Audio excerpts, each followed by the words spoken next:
responsibility sa amahan, sa inahan, nga himuon ang ihang anak, paila-ila niya ihang anak sa Ginoo, pinaagi sa pulong sa Ginoo.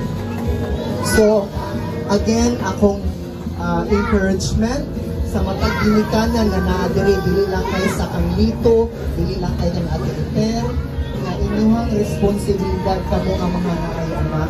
Responsibilidad ninyo nga ipaduol ang inyong mga anak o ipaila-ila pa ang inyong mga anak pinaagi sa pulong sa Ginoo.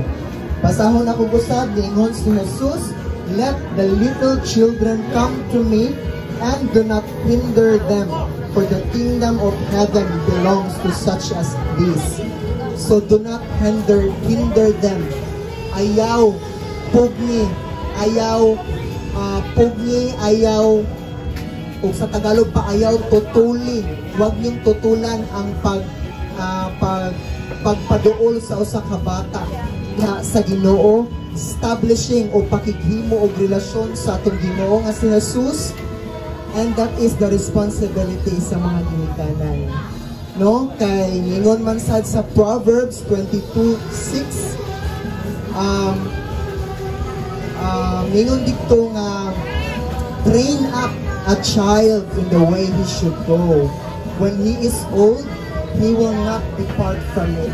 So, again, it is the parents nga responsibilidad or influence nga impluwensyahan niya ang pangunahuna sa bata sa pulong sa Ginoo o unsa ang about ang relasyon or ila-ila sa Ginoo pinagi sa iyang pulong. So again, sa mataginikanan nga naadiri, it is my encouragement nga inyuhang ipaila-ila or inyong giyahan ang inyong mga gagmayng anak nga wala pa'y pamuot, no? Wala pa'y pamuot, nga giyahan ninyo inyong mga anak sa pagkigrelasyon sa atong Ginoo, pinaagi sa iyang pulong, pinaagi sa pag-ampo, and hiusa diha sa pagsimba sa atong buhi na Dios na si Jesus. So karong gabi una akong gihangyo si Lito, alis sa bisibisi dira. Responsibilidad ni mo ning bataan ni. So pag-pray ta, ilay hands nato ang atong mga kamot, anitang sa ato ang nakira. The young precious child in the eyes of Jesus. Yes, Heavenly Father, salamat sa imong kaayo upon this precious child.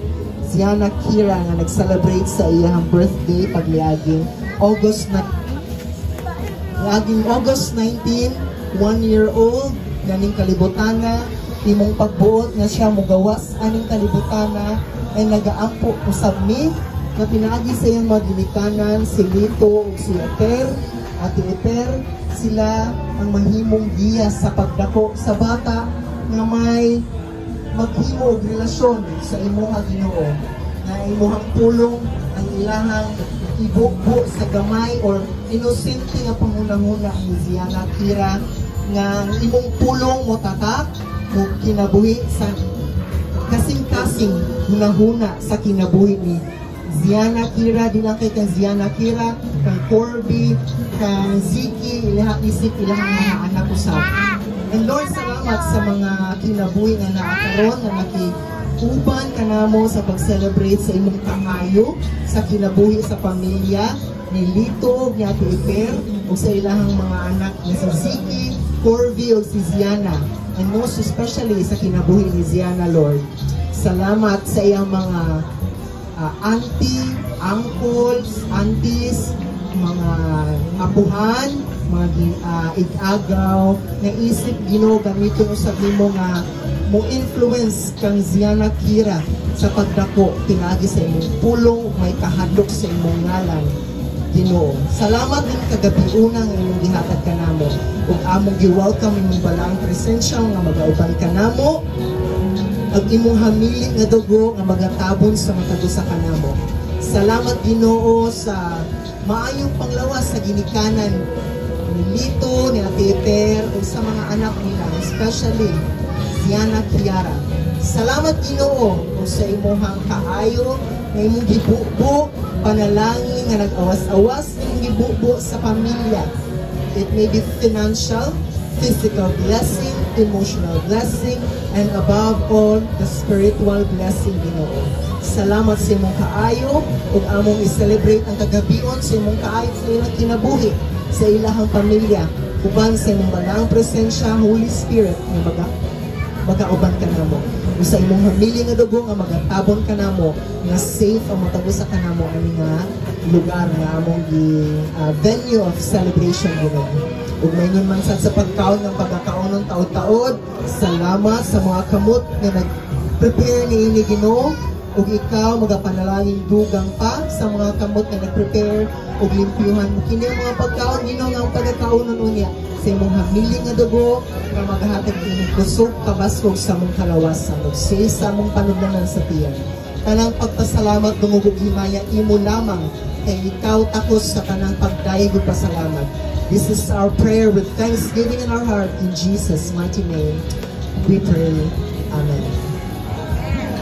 Birthday to you. Happy birthday to you. Happy birthday, happy birthday, happy birthday. Happy birthday to you. Happy birthday to you. Happy birthday, happy birthday. Happy birthday to you. Yay! Let the candle! Yay! Alright, so akong gihapon si Auntie Lea sa pag-pray sa itong food. Ay ba na? Apa na dito?